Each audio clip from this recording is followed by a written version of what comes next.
Hello and happy Halloween, everyone, and welcome to this very special edition of the Sex, Drugs, and Jesus podcast. I wish you all a very, very spooky weekend. I have with me the great, multi-talented, multifaceted, delicious and nutritious Emily Dufton. How are you, girl? Oh my God, I'm feeling delicious and nutritious. Thank you. I'm so happy to be here. Thank you for having me. Absolutely. Like you look delicious and nutritious. So you're dressed as a hot dog. I am. So I'm curious, when you told me previously that you're a hot dog every year, and so I've been wondering, so some years are you like a vegan hot dog, another year you're like a Polish sausage, you switch up the bun, like how exactly does it go? Oh, the hot dog is in the eye of the beholder. That's how it is. I think, I lived in Tacoma Park, Maryland. It's known as the Berkeley of the East. I think many people see me as a tofu dog, as a beyond hot dog. Others as Oh, deeply adjacent, where like I could be a half smoke. I just wear this because it's a costume I found on the side of the street in Capitol Hill in DC, where I was living at the time. And I thought, this is amazing. Someone is just giving away a hot dog costume. I'm going to give it a home and I'm going to be a hot dog every year from now until it literally falls apart. And so that's why I'm a hot dog every year. looks brand new. I love it. Thank you. It gets washed from time to time. From time to time. Look, I love me a good wiener girl. So I could be I could be the winner of your dreams. Who knows? Let's see. We can put the top up for a minute. See? It's great. that is what Okay. songs right there, y'all. So so Emily is an author and a drug historian. She holds a PhD in American Studies from George Washington University. She is the author of a fabulous book called Grassroots: The Rise and Fall and Rise of Marijuana in America. Has to do with how earnest hippies, frightened parents, suffering patients, and other ordinary Americans went to war over the marijuana. It was a little description I had of that. Before we go much further, I want to take a moment to give a shout out to Miss Joy-Ann Reid over at the Reid Out on MSNBC because that is how I discovered you. Oh, wow. I saw you on her podcast, and then I heard what you had to say about your grassroots book, and then I fell in love with you. And when I built up the courage and got more bodies of works under my belt, I sent you a message, hoping and praying that you would respond, and you did. And so, Oh, touch my heart. I'm so happy to be here. And honestly, the idea that you would be all nervous to talk to me makes me just like ache a little bit on the inside. I'm so happy to talk to you. And this is such an honor for me to be here. You wrote a book. We are equals. We know what it is to go into the pain cave of writing and try to create something intelligible and lengthy about complicated subjects, So writer to writer, we are eye to eye. I'm so happy to be here. Thank you. or sausage. Yes.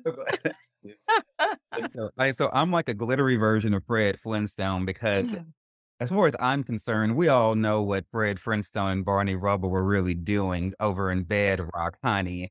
And so, Ed Rock. I mean, come on. hell It yeah. was right in front of us this whole time. Barney Rubble's a total bottom. I know it.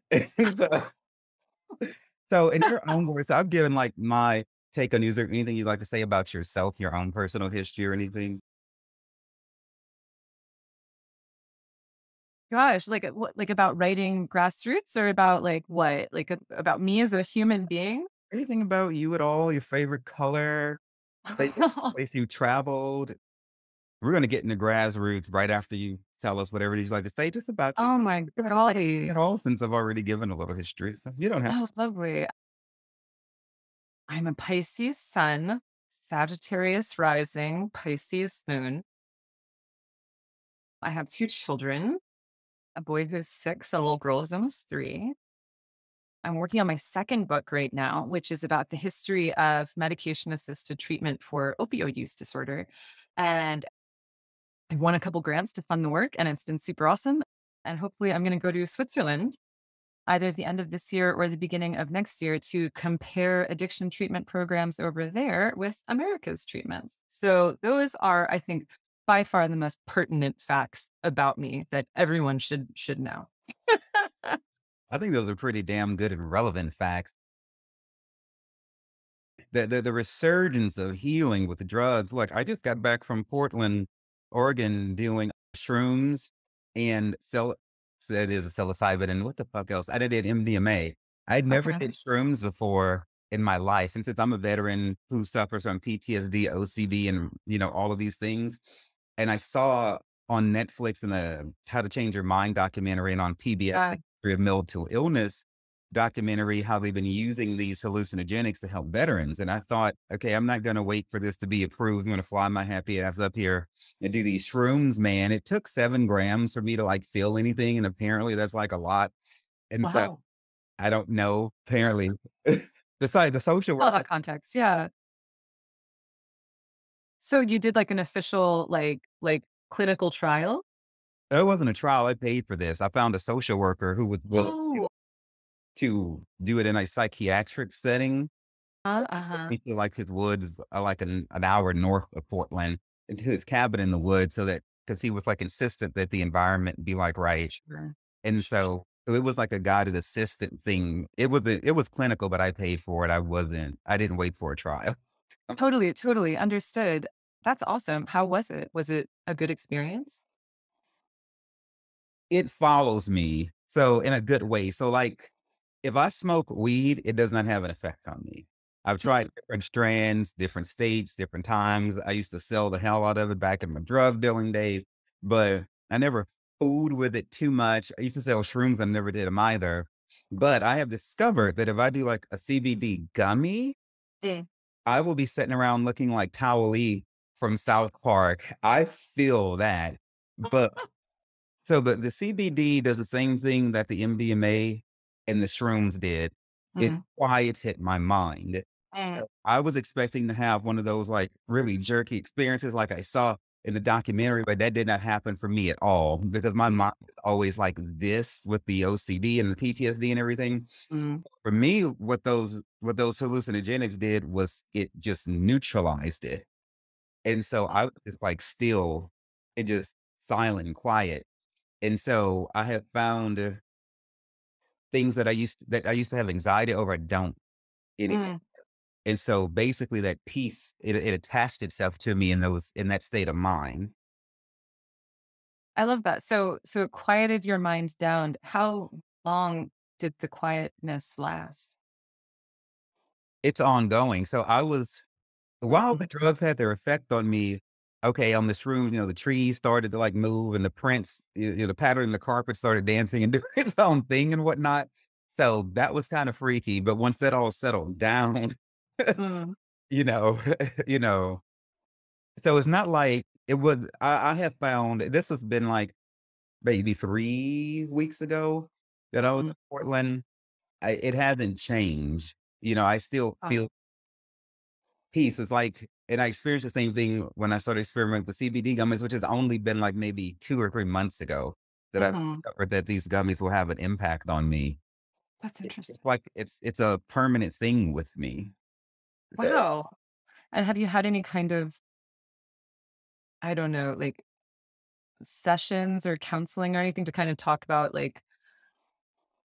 sort of digesting the effects of it, or like maybe I don't even know what the word is, but have you communicated at all with the guy who led the session since? he's open to that and he wanted to schedule a follow-up, but I and I can reach out to him if I want to, Emily, Mhm. but I was ready. It's Yeah. like writing my blog and my books and the show, and I see a social worker every week anyway. I see a licensed family marriage therapist a couple of times a month for me and my boyfriend, and then I see a hypnotist therapist once a month. And so I'm always professing and manifesting the change that I want. I went into it Yeah. ready. I didn't really Yeah. body to do too much hand holding, and I'm all like, I'm ready to let this shit go. Like, we Mm. talk about it, but it's already done.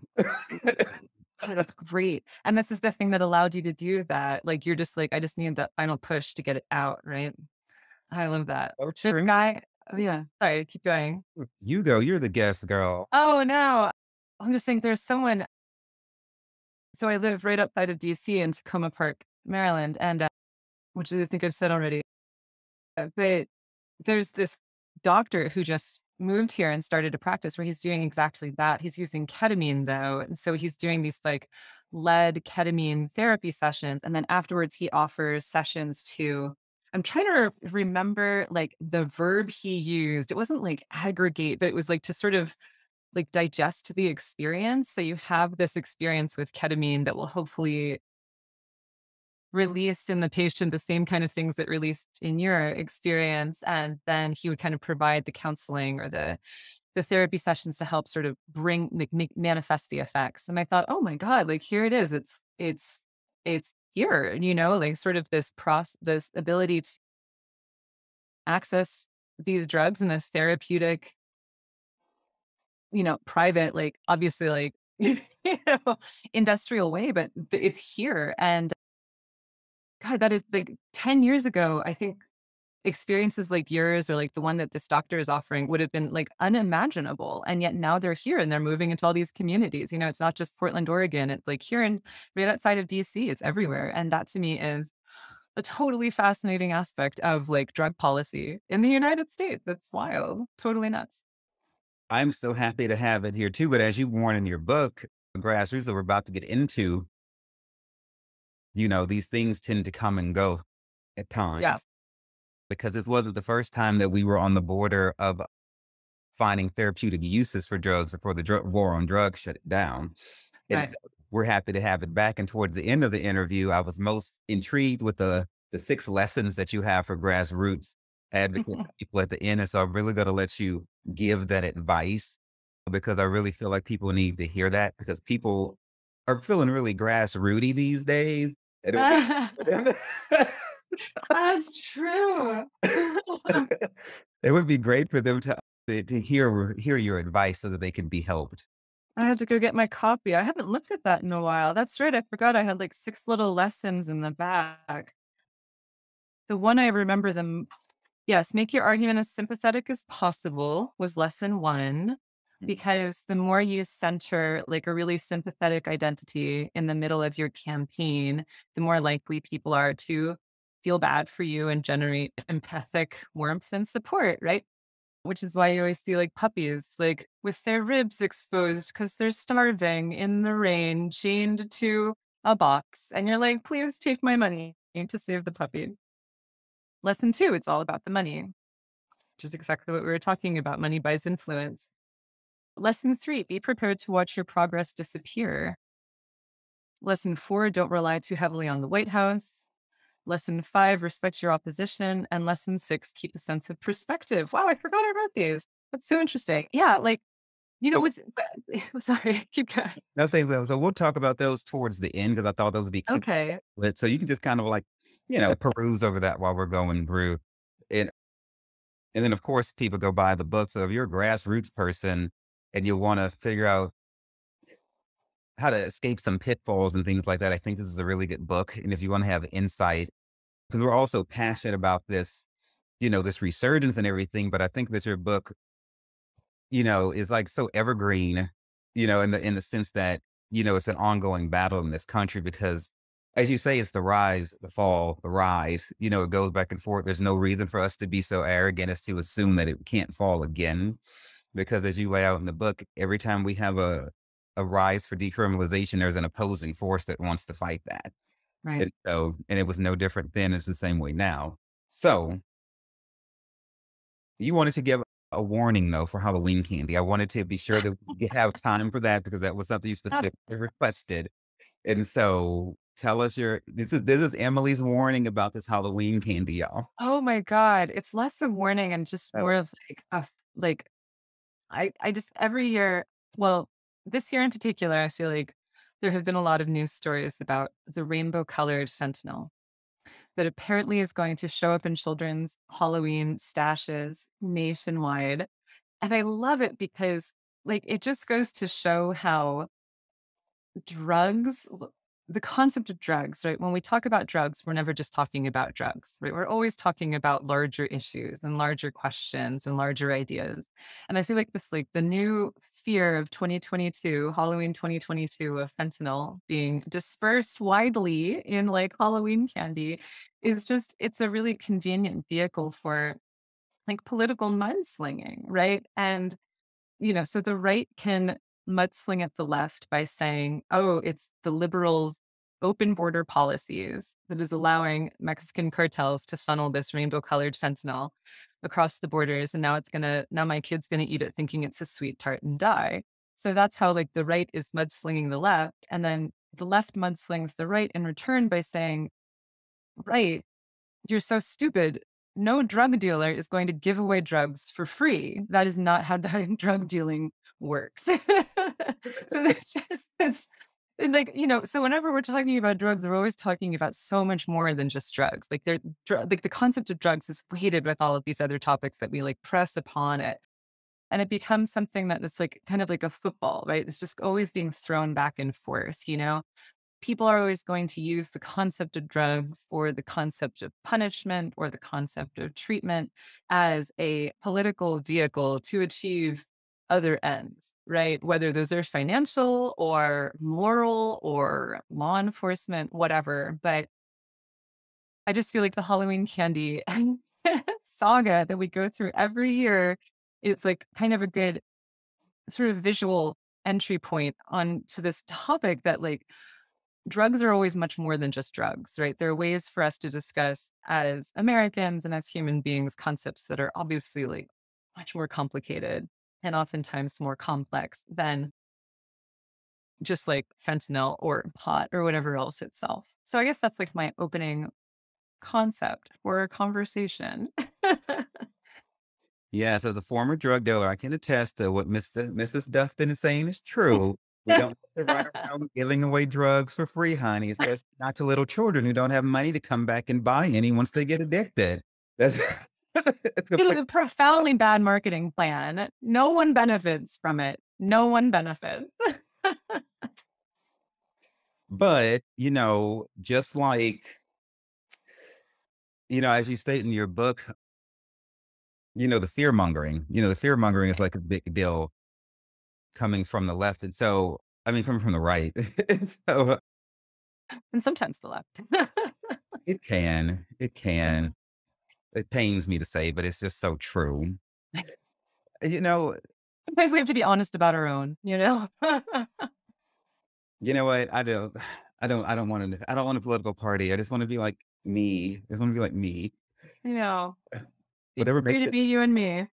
What do you think about what Biden did though with the rolling back the legal the cases against people with the marijuana charges?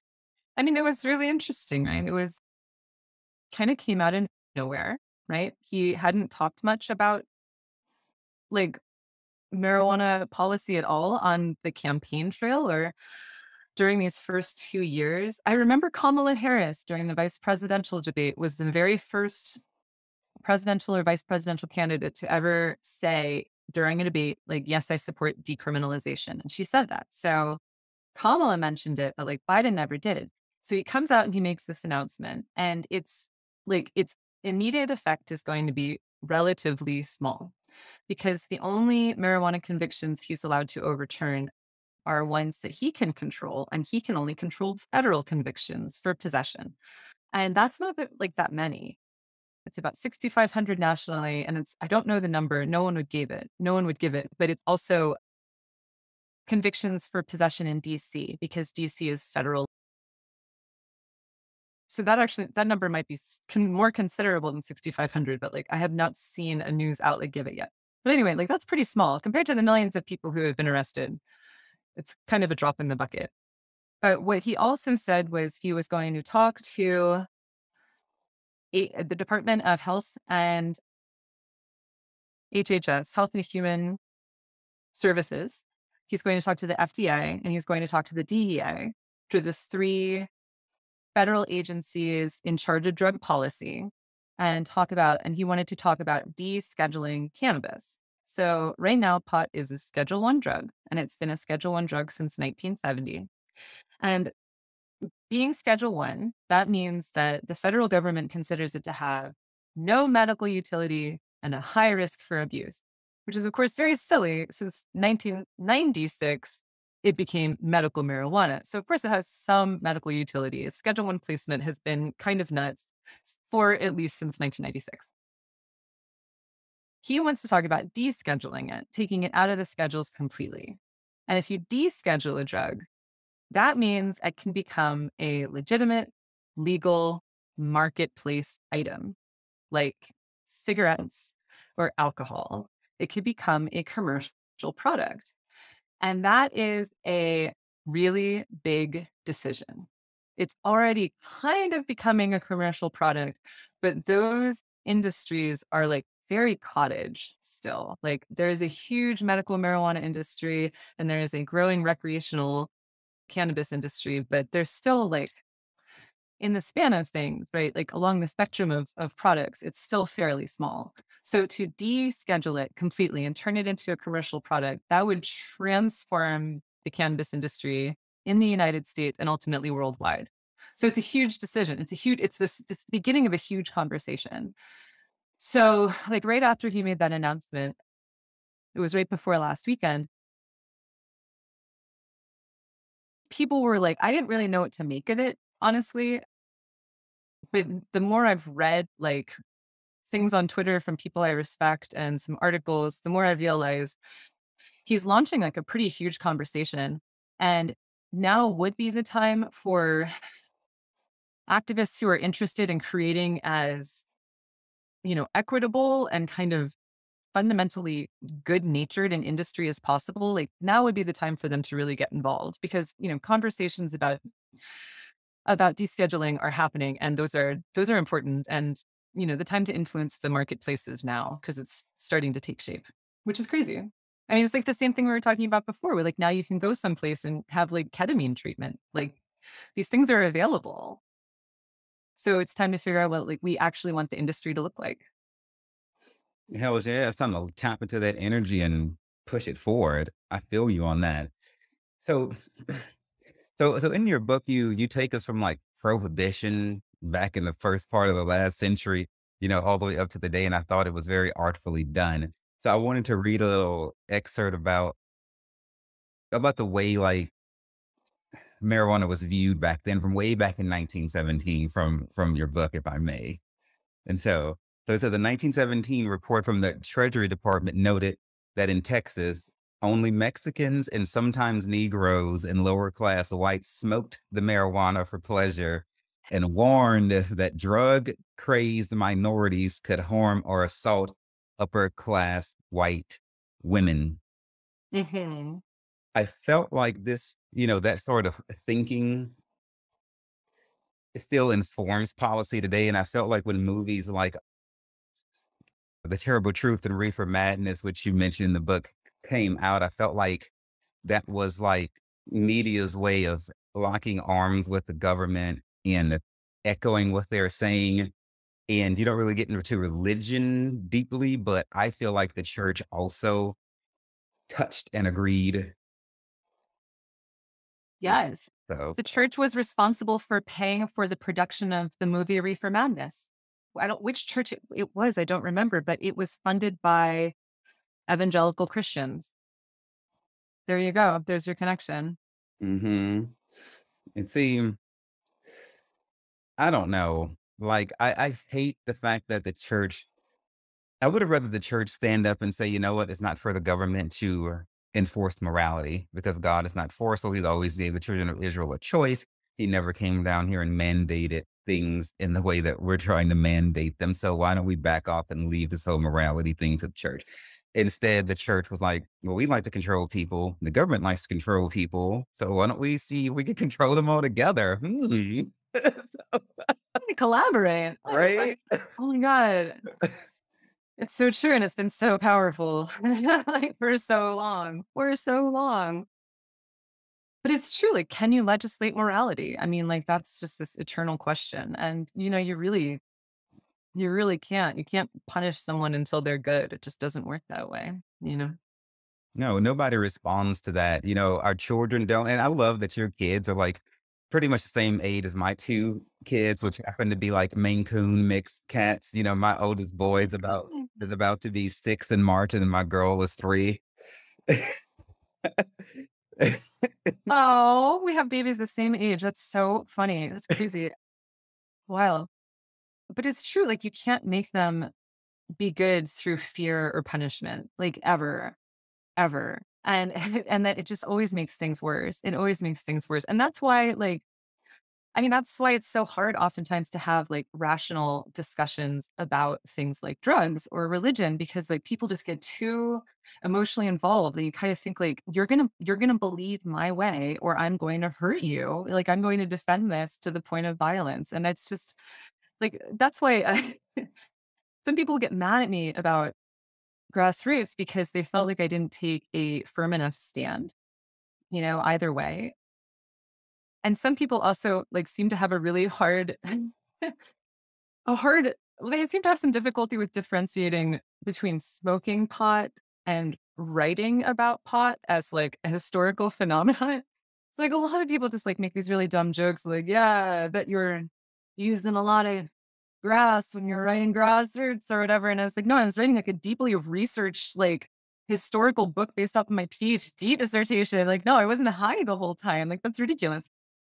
But people were upset with me because I wasn't taking a firm enough stand. Like I wasn't coming out like very strongly as an activist for legalization or alternatively against it. I didn't make my political position clear enough. And I don't know if like in the same way you're saying like, well, who should legislate morality? In the same way, I don't feel like history books necessarily have to be legislating morality, right? Like, I don't feel like I needed to tell people what to believe. I just wanted to tell them what happened and how we got here so that as things move forward and as we continue to watch this really like unique historical period evolve, we'll be more prepared to understand the potential downside that might occur or the potential benefits that might occur and like try to maybe guide the process more toward the benefits like rather than the downside. So I do feel like there's a real need to understand drugs in like a non-emotional, non-hot take, non like just understanding them as like a historical artifact where like certain things have happened from 1917 to today to create the world we live in. And we should probably understand how we got here. And so I wrote a book about it. And now we're talking about it. All right. Just bring it full circle. I love it. And you're right. Your book is very energetically neutral. It is very energetically like neutral. Yeah. I did pick up on that. And, most, historians, they just tell what happened. And so I was interviewing somebody else and he had gotten some reviews that kind of ruffled his feathers. And I was telling him, you know what? I'll tell you the same thing. Like Amazon and all these different book places don't perform mental health tests on people who go on there and leave reviews. So there's no telling what you're gonna get. So Please give me the most recent report from your therapist before you post on this review. Oh my God. The best review I got was someone was really mad that I was mean to Nancy Reagan. And they were like, it's not like she committed tax fraud. Nancy Reagan's not that bad. And I was thinking, is that your bar? Like tax fraud? So that was everyone else's reviews on Amazon are almost all from my friends. So those are all nice. Yep. For all the friends I asked, like, can you leave an Amazon review for my book? Thank you. Hey, nothing like that inner circle chosen family, baby. Oh, baby. That person commenting on the tax fraud, they'll probably commits tax fraud and they were projecting that. Oh my God, 100%. Yeah. So I wanted to talk about Atlanta 1976 because I felt like Miss Marcia Minot Chouinard, and I have to admit, when I read that name, immediately Angel DeMar Chouinard from Rent, from the musical, Oh my God. it came to my mind, and I had to go look it up. I was like, "Is there a relation here today, tomorrow from me? What's going on?" So, but there is no relation. I found none. So inside a gay boy. Now I can't unsee it. I can't unsee it. And in Atlanta, especially because my boyfriend is from Atlanta, Okay. from that area. And so Uh, Druid Hills, well-to-do neighborhood. Marsha is, you know, she's walked into like her teens having this party and everyone's like, partying it up. Her and her husband go out, find like the weed butts and everything like that. And then she goes run snitch to all the other parents because of course there was other teenagers there. And we all know snitches get stitches, y'all. And so what I documented was the parents' reactions. You said the parents' reactions ran the gamut from shock, confusion, indignation, concern, denial, and hostility. Now, in the book, this woman is like slated to be a Democrat. And mhm. so that really, really shocked me. And her emotions, I don't feel like those emotions have changed over the years. I feel like that's the same way people react today. Would you agree? Yeah, I think you're onto something there. Yeah, like it was her politics are really interesting. So he's she goes by Keith, which again is kind of like you have to wrap your head around this woman with like mom of three who goes by Keith. And it was hard because I'm also writing about Keith Stroup, the founder of Normal, the national organization for the Uh-huh. reform of marijuana laws, which are like, going gangbusters at this time. So there's a lot of Keiths, so keep the Keiths straight in your mind. But so Keith Schuhart is this mom. She has a PhD in British literature. She's not teaching, but her husband is at Emory. And so she's like home with these kids. So like I see her as being really smart, probably pretty bored, right? Being home with kids, like when you have a PhD and you're clearly like a life of the mind kind of person, being home with little kids can be like really boring. You can have like maybe a lot of leftover energy. And so she throws this like backyard birthday party for her 13-year-old daughter. And like the kids are acting weird and she's kind of freaking out. She sees like they're up in their bedroom, like looking out in the backyard, her and her husband. And they see the lighters flicker in the bushes, but they assume it's cigarettes. But the kids are like really acting funny. And so once everybody leaves, they go into the backyard and they're searching around and they find roaches. And they also find like alcohol containers, right? So the kids aren't just smoking pot; they're drinking too. The scandal. 13. I mean, 13 is young. I was not playing those games at 13, but I understand that my experience is not the experience of everyone. And then now I'm like, as a mom, I'm kind of like, oh, if I caught Henry doing that, like I'd probably be pretty pissed. But anyway, so she goes into like hardcore activist mode, like right away. She was like, boom. And she's buoyed by the concepts of second wave feminism that are like really prominent at the time, where you do consciousness raising groups and you get together with people who are sharing your same experience and you talk about it, right? Because the personal is political and you try to figure out a way to change society for the better. Like that is very much like the kind of social milieu that Schuhart is coming from in 76 in Atlanta. Because remember, like Atlanta is pretty liberal at this time. Like Jimmy Carter is governor and he's running for president, like it's the bicentennial. Everybody's like super patriotic, right? It's an interesting time. So she gets together with all the other parents and she's like, our kids are smoking pot. This seems to be an issue. Like this is something we should probably pay attention to. And she kind of blames on the fact that for the past 3 years, more and more states had steadily been decriminalizing marijuana possession. So it started in Oregon in 73, but by 76, I think there were probably like 5 or 6 states by that point that had decriminalized. Or Georgia wasn't one of them, but others did. And so there's this burgeoning drug paraphernalia industry, like basically just like today. This was happening in the early 1970s, where like a semi-legal cannabis marketplace was taking shape in America. And when a marketplace builds and expands, more people tend to utilize this. So more people were using pot, more people were smoking pot, and then it was trickling down and it was getting to kids. So like Keith Schuhart's daughter, 13, found some pot and was smoking it at her birthday party. And like that made Schuhart really upset.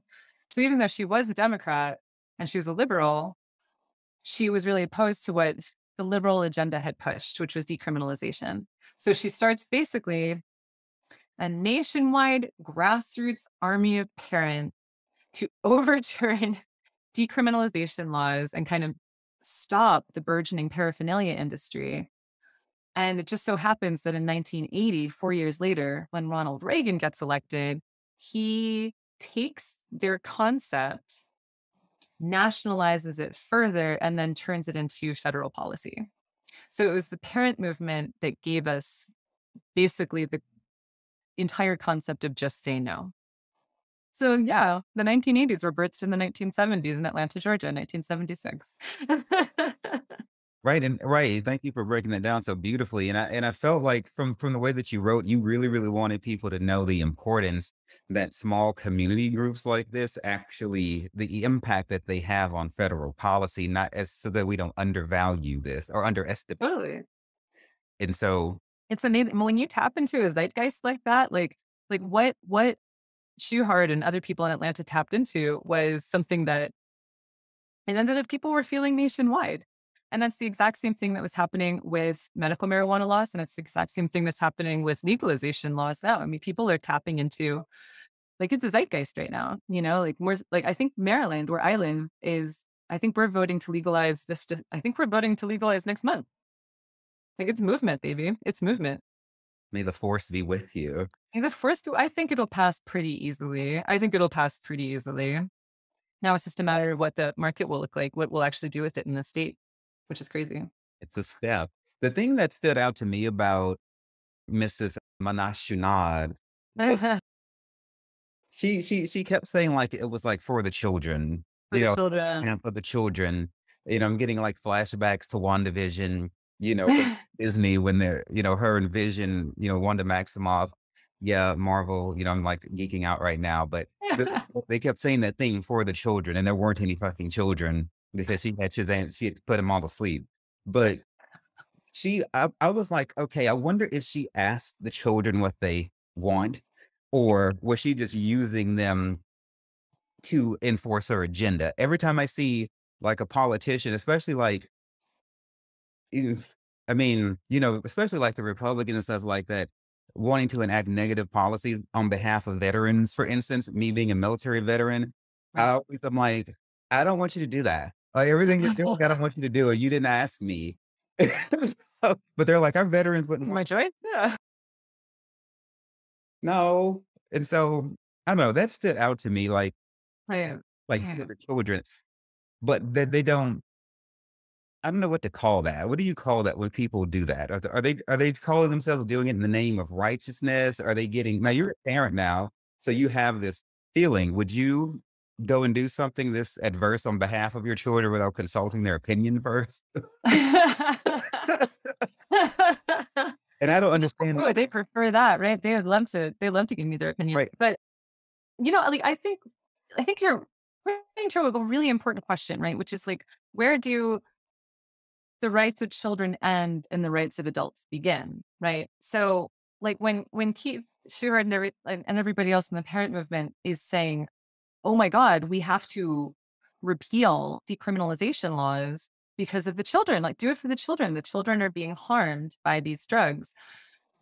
But then that transforms from like we have to have these laws for the children to we have to excessively punish adults for drug possession or dealing or whatever else, excessively punish them, like especially after the 1986 Drug Abuse Act, right? When you're getting mandatory minimums of 5, 10, 15 years, when we're locking up millions of people for drug possession, like where does the rights of children end and like the rights of adults begin? And the pushback to that, but what about the children line of thought did finally start to come in the 90s, right? When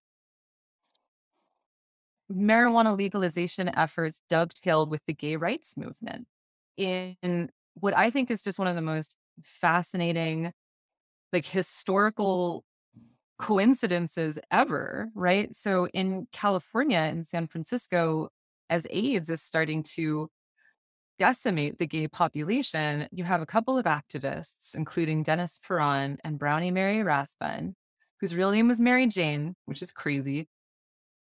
They're using marijuana to like give to these AIDS patients who like doctors don't want to touch. Nobody wants to get near them. No one knows what to do. No one knows how to treat HIV. It's brand new, right? And Brownie Mary and Dennis Perron are like, have a pot infused brownie. Like you're gonna get your appetite back. Your nausea's gonna chill out. You're gonna feel pretty good. You're gonna have some energy. You can like go to the bank. You can do like an errand, right? Before you die horribly of AIDS. Like, my God, right? So they're saying, where did the rights of children end? Yes, we kept children so safe from pot that like by the early 80s, like no one is smoking pot anymore. And we're locking up tens of thousands of people, right? Like every month, right? Okay, great. We've done it. We won the drug war. But now it turns out this substance does have some medical utility for a patient group that is increasingly becoming like really sympathetic, you know, like because you have, I mean, Arthur Ashe contracts HIV. God, that little boy got it through like a blood transfusion or something. So you start to like have like really sympathetic feelings towards, oh, Princess Diana visits the HIV clinic in San Francisco General Hospital, right? Like suddenly it becomes really sympathetic and laws start to change, right? Suddenly adults' rights, especially like adults dying of AIDS and cancer, like their rights become much more important than protecting children from pot. And then we kind of move, like fast forward into the 2000s, 2010, the legalization movement joins with the social justice movement. So in 2010, Michelle Alexander publishes her book, The New Jim Crow, Mass Incarceration in the Age of Colorblindness, which is canonical at this point. Canonical, I tell you. And like, it is all about the effects of locking up nonviolent offenders, the vast majority of which are Black men. Like, well, what have we done in America by locking up millions of people? More Black people are incarcerated in the United States than in South Africa at the height of apartheid. Like, what effects does that have culturally, socially, economically? It has effects. And she lays them out, and we're all like, oh my God, now we know. And laws started to change right after that, right? In 2012, you have the first states legalized, Colorado and Washington, by combining legalization with calls for social justice, right? If cannabis is the source of massive amounts of Black incarceration, legalize cannabis, right? That's one way to like act on social justice. And it was also legalized through outright calls for generating tax revenue, right? Like, here's something that we can legalize and tax the bejesus out of. And not only are we like doing good on social justice initiatives, but we're also going to make a boatload of money. Like, it's a total win-win at the moment. And that's basically, again, arguments for the rights of adults, right? Should we incarcerate X number of millions of people for cannabis possession? So again, like this argument for children's rights, which was like so immensely powerful in the 1970s and 80s, has now, I would say, really been pushed to the back burner by almost 3 decades of really concerted and very powerful and very influential activism for adults' rights to access cannabis for medical and then social justice and economic initiatives. And that's the tea, y'all. Y'all have it. Emily, there's wow. 50 years of cannabis history, guys. Woo. And I work with so many people right now, and I love how I feel like your book is almost like a user's manual for people who want to get into this fight. You're giving historical context, you're giving advice and everything. And so, yeah, I'm thinking about, a friend of mine. Her name is Ifatayo Harvey, and she runs the People of Color Collective, People of Color Psychedelic Collective, which is based out of New York City. And and I work with them. I just did an interview. I gave them an interview the other day, and we were talking about like, marijuana. The way it's criminalized here in Louisiana, where I live, versus where one of their satellite locations is in Oregon, in Portland. And so, things like this are very helpful, for young people, because these people are really, really like young who have started this, psychedelic collective and everything like that. And so I think, Yeah. right, I think books like this are so like useful So we're nearing the end of our hour. And so I just wanted to mention, you mentioned normal earlier. I want to tell people Mhm. that stands for the, I think you said it, the National Organization for the Reform rather than repeal of marijuana laws. And then we'll go right into talking about like your lessons and things like that. And we may just pick like one or two that's important to you. But and so another little a final excerpt from the book. I'm channeling my inner Bugs Bunny. So an excerpt from the book. It says normal, NORML, argue that marijuana smokers were consumers, not deviants, and deserve the same rights to protection and safety as any other group, including access to the drug without pollutants or contaminants, a competitive marketplace free from monopolies and conglomerates, and especially freedom from harassment by the police. Mhm, mhm, Whew. mhm. Felt like a Southern Sunday gospel. Ah. I love it. I want you to record the audiobook. That's great. I love it. Oh, I'll do it. I love getting on this microphone right here. Mhm. I did my own audiobook. Oh, that's awesome. And so I wanted to bring that up because like you had normal fighting for it. You had Miss Minaj and R fighting against it back then. Like you say in the book, we have the same thing now because I don't want people to rest on their laurels and get so comfortable thinking that it's a home run, it's a clean slate. We must stay vigilant. Mm. Yes, totally. I think that, I mean, it does feel like, to me, I feel like pot becomes the scariest drug around when there's no other boogeyman. So in like the 1970s, early 1970s, when the first decriminalization laws were being passed, we're also kind of going through a heroin epidemic, right? And right now we've been going through the opioid epidemic for like 30 years or so. But it's kind of coming to its natural end at the same time that the legal cannabis marketplace is really starting to heat up. And when opioids become like when there's no like meth was a boogeyman for a while, crack was a boogeyman for a while, but opioids have been the boogeyman for like 30 years. And if that starts to tamp down, we start to feel less scared about that. And there's like sort of like a void in like the drug boogeyman because we always need a drug boogeyman. We're America. We need a drug boogeyman. And pot will sometimes I think come back and fill that role. Like there could be widespread rejection of the legal marketplace. I mean, in certain places, right, like in Massachusetts that legalized however long ago, some communities don't want it. And they are allowed to say within that state's jurisdiction, we do not want any cannabis marketplaces within our community borders. So there's going to be some NIMBYism and there's going to be some YIMBYism, like yes, in my backyard to it. But again, it's you don't know what's like we don't know what's going to happen. This is a brand new marketplace that could bust its boots. Like, I mean, it's been around for a decade now, which is amazing, but things are going to get big fast. And if people don't like it, it could very well turn back around. I mean, that's not impossible. It's improbable, but not impossible. Hmm. So what I'll do in the interest of time, I'll just read the title of each of the six, and people can go and buy the book to get the advice that you have in there. Do it. I think Yeah. and after I read the titles, then I'll let you have our last word, which is another a page I borrowed from the book of Joy Reid because she always gives her guests, like the last word and everything like that. And so I thought that idea. I'm very inspired by that woman. And so, Well, we love uh, it. so lesson one, make your argument as sympathetic as possible. The lesson two, it's all about the money. Lesson three, be prepared to watch your progress disappear. That's the most shocking one for me, and in my opinion, the most sobering. Lesson Mhm. four, don't rely too heavily on the White House, and she means over multiple administrations. And then lesson five, respect your opposition. Lesson six, keep a sense of perspective, which is also a statement of humility.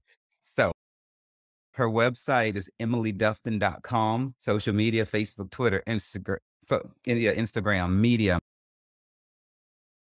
Oh, podcast. You can listen to Emily conduct interviews. New Books Networks has a drugs addiction and recovery podcast.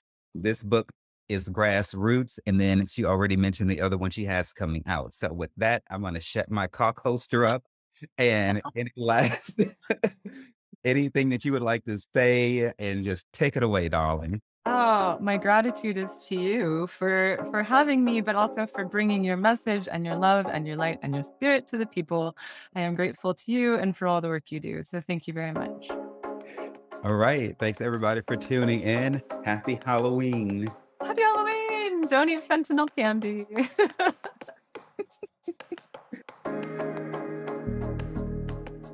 Thank you all so much for taking time to listen to the Sex, Drugs, and Jesus podcast. It really means everything to me. Look, if you love the show, you can find more information and resources at sexdrugsandjesus.com or wherever you listen to your podcasts. Feel free to reach out to me directly at Devannon at sexdrugsandjesus.com and on Twitter and Facebook as well. My name is Devannon. It's been wonderful being your host today. And just remember that everything is going to be all right.